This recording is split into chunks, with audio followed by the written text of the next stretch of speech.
Hi friends, எல்லாருக்கும் வணக்கம். எல்லோரும் எப்படி இருக்கீங்க? நல்லா இருக்கீங்களா? Welcome to Sakthi Saravana YouTube channel. நாளைக்கு வந்து வியாழக்கிழமைங்க, பங்குனி மாதத்தோட முதல் நாள் வியாழக்கிழமை. சதுர்த்தி, பஞ்சமி, சஷ்டி திதி 3 திதியும் ஒன்றா சேர்ந்து வந்திருக்கிற ஒரு சிறப்பம்சம் மிக்க நாளுங்க. அதோடு சேர்த்து காரடியான் நோன்பு நாளைக்கு. இந்த மாதிரியான ஒரு அபூர்வமான நாள் மறுபடியும் எப்போ வரும் அப்படின்னு நம்மளால் சொல்ல முடியாதுங்க. நாளைய தினம் மிஸ் பண்ணாமல் எளிமையான வழிபாடு செஞ்சு எல்லா பலனையும் நம்ம பெறலாங்க. சத்தியவான் சாவித்திரி கதையை பற்றி நம்ம எல்லாருக்குமே தெரியும். தன்னுடைய கணவரோட உயிரை மீட்டெடுப்பதற்காக யம தர்மனிடம் போராடிய பத்தினி தேவியாக இவளை நாம வழிபாடு செய்கின்றோம். விதியின் பயனால் சத்தியவான் தன்னுடைய உயிரை விட வேண்டிய சூழ்நிலை. யம தர்மன் வந்து பாசக்கயிறை வீசி சத்தியவானை யமலோகத்துக்கு அழைச்சிட்டு போறார். ஆனா சாவித்திரி தேவி யமனின் பின்னாலேயே சென்று போராடி தன்னுடைய கணவர் சத்தியவானை திரும்பவும் மீட்டெடுக்கிறாங்க. சாவித்திரி தேவி ஒரு சிவபக்தை. சிவனை வழிபாடு செய்ததால் தான் யமனோடு போராடக்கூடிய அளவுக்கு சக்தி சாவித்திரிக்கு இருந்தது. தன்னுடைய கணவனை உயிரோடு மீட்டு தந்ததற்காக சாவித்திரி சிவபெருமானை நினைத்து பூஜ்யத்தை நாளை தான் காரடியான் நோன்பா நம்ம கொண்டாடிட்டு வரோம். இந்த நாளில் சுமங்கலி பெண்கள் சிவபெருமானையும் பார்வதி தேவியையும் நினைச்சு வீட்டில் வழிபாடு செஞ்சு மஞ்சள் சரடை கழுத்தில் கட்டிக்கிட்டா அப்படின்னா கணவனுக்கு ஆயுள் கூடும் அப்படின்றது நம்பிக்கைங்க. 14/3/2024 மாசி மாதம் முடிந்து பங்குனி மாதம் தொடங்கக்கூடிய இந்த நாளில் காரடியான் நோன்பு கொண்டாடப்பட இருக்குங்க. அது மட்டும் நாளைய தினம் சிறப்பு இல்லைங்க. நாளைய தினம் சதுர்த்தி திதி, பஞ்சமி திதி, சஷ்டி திதி 3 திதிகளும் சேர்ந்து வந்திருப்பதால் இந்த நாள் ரொம்பவும் சிறப்பு வாய்ந்த நாளாக நமக்கு சொல்லப்பட்டிருக்குங்க. இந்த நாளில் சுமங்கலி பெண்கள் செய்ய வேண்டிய எளிமையான ஒரு வழிபாட்டு முறையை தாங்க இந்த வீடியோ மூலம் நாம் தெரிஞ்சுக்க போகிறோம். இந்த காரடியான் நோன்பை திருமணமான சுமங்கலி பெண்களும் மேற்கொள்ளலாம், திருமணமாகாத கன்னி பெண்களும் மேற்கொள்ளலாம். திருமணமான பெண்களுக்கு சுமங்கலி வரம் கிடைக்கவும், திருமணம் ஆகாத பெண்களுக்கு எதிர்காலத்தில் நல்ல கணவன் அமையவும் இந்த விரதத்தை நம்ம வந்து மேற்கொள்ளலாங்க. நாளைய தினம் காலையிலேயே பெண்கள் சுத்தபத்தமாக குளிச்சுட்டு பூஜை அறையில் விளக்கேற்றி வச்சுட்டு இந்த விரதத்தை தொடங்கணுங்க. குறிப்பாக பெண்கள் இந்த விரதத்தை எதுவும் சாப்பிடாமல் இருந்து மேற்கொள்வது தான் முறை. ஆனால் இன்றைய சூழ்நிலையில் ஆரோக்கியம் கருதி உங்களுடைய உடல் சூழ்நிலையை பொறுத்து விரதத்தை மேற்கொள்ளுங்க. சாப்பிடாமல் விரதம் இருக்கணும் அப்படின்ற எந்த கட்டாயமும் இல்லைங்க.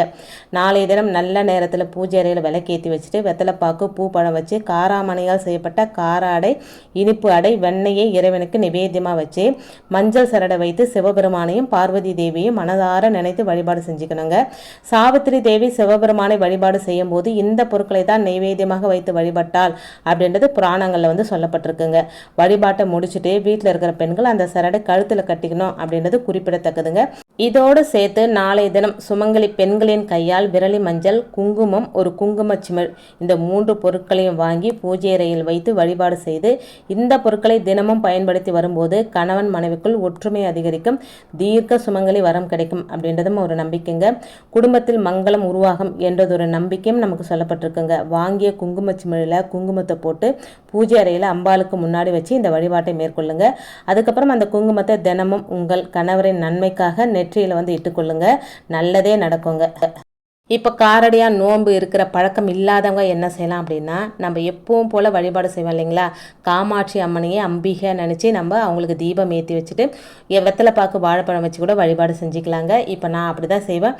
அப்படி இல்லைன்னா நம்ம கோயிலுக்கு போய்ட்டும் வழிபாடு செய்யலாங்க. எங்களுக்கு வந்து காரடியான் நோன்பு இருக்கிற பழக்கம் இல்லைங்க. ஆனாலும் நான் கோயிலுக்கு போவேன். நான் வந்து காமாட்சி அம்மனை தான் வந்து அம்பிகை நினச்சி வழிபாடு செஞ்சுப்பேங்க. அதோட நாளைக்கு வந்து சஷ்டி திதி இருக்குது. முருகப்பெருமானுக்கு உரிய திதிங்க. முருகப்பெருமானுக்கு வந்து ஒரு தீபம் ஏற்றி வச்சு ஆறுமுகம் அருளிடம் அனுதினமும் ஏறுமுகம் அந்த ஒரு மந்திரத்தை நேரம் கிடைக்கும் போதெல்லாம் சொல்லுங்க. நல்ல பலன் உங்களுக்கு கிடைக்குங்க. அதோட ஒரு முறையாவது கந்த சஷ்டி கவசத்தை சொல்லிடுங்க. அதோட நம்ம வராகியம்மன் வழிபாடு பொதுவாகவே மாலை 6 மணிக்கு மேலே தான் நம்ம வழிபாடு செய்வோம். எப்பவும் போல் உங்ககிட்ட ஃபோட்டோ இல்லை சிலைகள் இருந்தால் அதுக்கு அபிஷேகம் பண்ணிக்கோங்க. ஃபோட்டோ இருந்தால் நல்லா தொடச்சிட்டு மஞ்சள் குங்குமம் வச்சுக்கோங்க.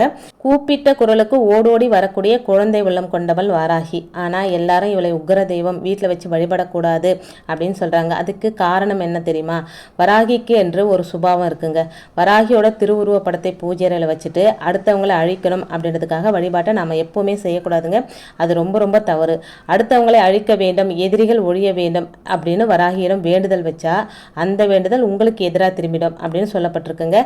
கெட்ட எண்ணத்தோடு எதிரிகளை அழிக்க வேண்டும் என்ற எண்ணத்தோடு வராகியை ஒருபோதும் ஒரு நொடியும் கும்பிடக்கூடாதுங்க. அந்த சமயம் வராகிக்கு உக்கிரமான கோபம் வெளியே வந்துடுங்க.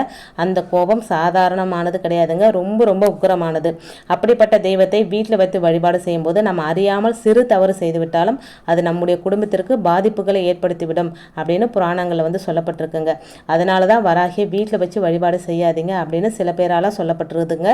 உதாரணத்துக்கு இப்போ உங்கள் வீட்டில் வராகியோட திருவுருவப்படம் அல்லது சிலை இருக்குது, 10 நாள் தொடர்ந்து அந்த வராகிக்கு செய்ய வேண்டிய பூஜையை செஞ்சிட்டீங்க, 11வது நாள் பூஜை செய்யலை அப்படின்னா அது தவறுங்க. தினமும் வராகிக்கு செய்ய வேண்டிய பூஜை புனஸ்காரங்களை சரியாக செய்யணுங்க. தினமும் ஏதாவது ஒரு நைவேத்தியம் வைக்கணுங்க. எதுவுமே வைக்க முடியாத சூழ்நிலை ஒரு கிளாஸ் பால் இல்லைனா ஒரு கிளாஸ் தண்ணியாவது வச்சுருங்க. வராகி அன்னைக்கு மட்டும் இல்லைங்க, எல்லா தெய்வங்களும் நம்ம உயிரோடு இருக்கிறதா நினச்சி தான் வழிபாடு செய்கிறோம். அதனால் ஏதாவது ஒரு நைவேத்தியம், ஒரு தண்ணியாவது காலையில் நம்ம சுத்தமாக குளிச்சுட்டு வச்சா கூட போதுங்க. அதே போல் இன்று மாலை 7 மணிக்கு வராகி நீங்கள் பூஜை செய்தால் தொடர்ந்து வரக்கூடிய நாட்களில் அதே 7 மணிக்கு அவளுக்கு விளக்கேற்றி நைவேத்தியம் வச்சு வழிபாடு செய்யணுங்க. அது நம்மளால் செய்ய முடியுமா? இன்றைய பரபரப்பான உலகத்தில் எல்லாரும் பணத்துக்காக ஓடிக்கிட்டு இருக்கோம். பூஜை அறையில் தினமும் விளக்கேற்றதே பெரிய கஷ்டமாக இருக்குது. அப்படிப்பட்ட சூழ்நிலையில் இந்த வராகிக்கு செய்ய வேண்டிய வழிபாட்டு முறைகளை தவறவிட்டால் என்ன செய்வது? இதனால தாங்க வராகி வீட்டில் வச்சு வழிபாடு செய்யாதீங்க அப்படின்னு நம்முடைய முன்னோர்கள் சொல்லி வச்சுட்டு போயிருக்காங்க. உங்களால் முடியும், வராகி தாயே சரியான முறையில் பூஜை செய்து வழிபாடு செய்ய முடியும் அப்படின்னு நினைக்கிறவங்க வராகியை வீட்டில் வச்சு வழிபாடு செய்யலாங்க. தப்பு ஒன்றும் கிடையாதுங்க.